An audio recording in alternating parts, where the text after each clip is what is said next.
after much anticipation, Yeah. Paying Hustlers is finally streaming on Netflix after its early release in theaters. The reason why I wanted to see this movie is mainly because of the cast, because it has a very stellar cast. Exactly. And I was not really expecting anything less from the cast. Yeah, since I just saw that Emily Blunt was going to be in this movie, I was like, okay, I would love to see her. I really enjoyed this movie, honestly. I'm most surprised a lot of people did not like it. Honestly, I did not expect people to like it because of the stars in this movie. Most of the time when you see a star-studded cast, if you go and check, People put it on a pedestal. yes, the rating there, it's always low. I thoroughly enjoyed this movie. When I was watching, I was like, this is another fine movie that I've watched this year.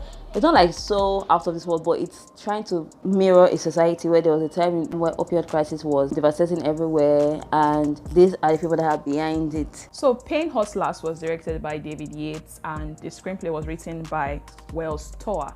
But this story is actually based on a 2022 book of the same name by Evan Hughes. Also, it's inspired by true events. The story centers on Liza Drake. She's such an interesting character. She's the one that really drove this entire movie. She's a broke single mother with a daughter struggling with health issues, a teenager. She's trying to make ends meet, but her luck changes when she meets Peter Brenner. Peter Brenner is played by Chris Evans, while Liza is played by the talented Emily Blunt. Pete Brenner is a pharmaceutical sales rep. At this time, she was working in a strip club. She didn't even enjoy being a stripper at all. She acted like she owned the place. She has such a big personality. So she met this Pete Brenner, a pharmaceutical sales rep. He gave her his card that night that he can take her out of his place. And this is a person who actually is a high school dropout with no knowledge of medicine. She actually got the job, and together Pete and Liza managed to keep this startup pharmaceutical company afloat, because it was at the verge of closing down before she came into this company. And their methods were not very legal, thanks to Pete. Far from legal. And Liza is no saint here. And they were actually succeeding, and her life is turned around and she's now a very successful sales rep. The more they achieve success, the more their boss becomes unhinged. And this makes Liza to actually reconsider her choice of working with these people. This movie, I like it. It was effective in showing us this is the dark side of pharmaceutical companies, because you might just be going for drugs and they're prescribing drugs for you, but you don't really know these are the side effects of it. So the movie really tried to make us to see these things that are happening. Most of these sales reps, they have no knowledge of the side effects. They don't even care. What is actually pushing them to go ahead with this thing is ambition and greed. Also the fact that I'll get a commission from this, so it has to happen. I don't care about reading it or getting extensive knowledge about the side effects of these drugs. And that was just like the main theme here, ambition and greed. Yeah, I totally agree with you. That's just everything in summary. And Netflix also had a series like this earlier this year, August, I think, Painkillers. It's also similar to what is being portrayed in Paying Hustlers. Although Paying Hustlers really showed more of behind the scenes, not really the people that were affected by the... Yes, it's the hustlers. It's the hustlers that they were really portraying in this series. It was based on the characters themselves and the fact that these people are humans and they are driven by human desires. That's why they are going about this thing. The movie was flipping back and forth. There were confessionals. We see Liza Drake now in black and white, and also just the people that were behind the scenes, and they're having confessionals talking about what were they thinking really. I think it was a good plus. It's not my favorite thing, but I thought it was a good plus. Then also when they freeze the camera, it's funny to me. So if they make a reference to a time, they kind of like enjoy the camera work. How they showed Liza's emotions very well. You can just really see the pain. Then one of my favorite parts was when Liza came. She was wearing that green suit, and when she bought a car for her mother, you can just see the relaxed look on her face. Emily Blunt is such a good actress, because ever since we seen she's stressed, even the vein on her head, but in that scene, she's just really calm. Like, this is what I always wanted to do, and I did it. I loved it.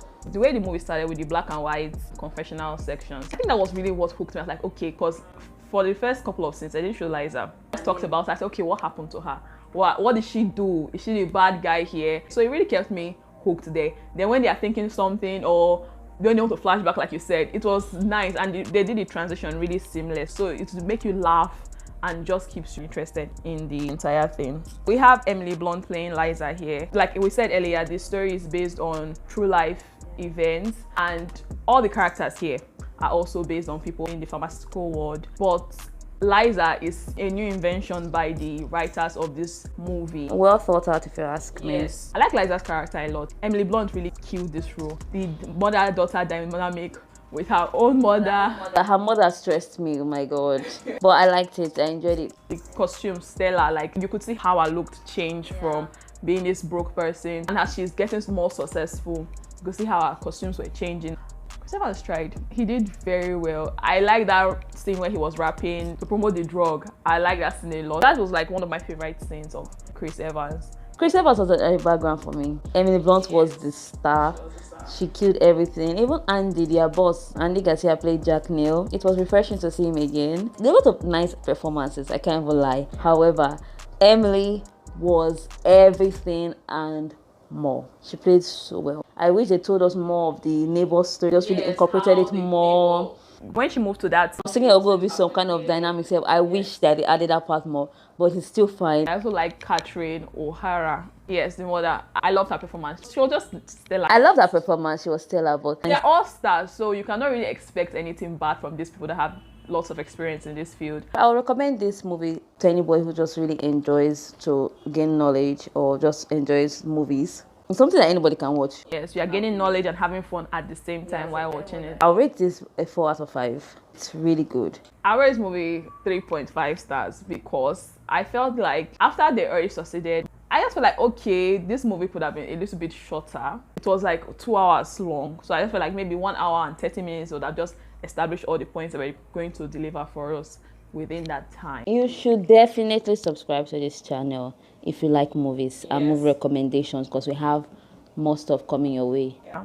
And do not forget to like, share, and tell your friends, okay? Yes. Goodbye. Bye.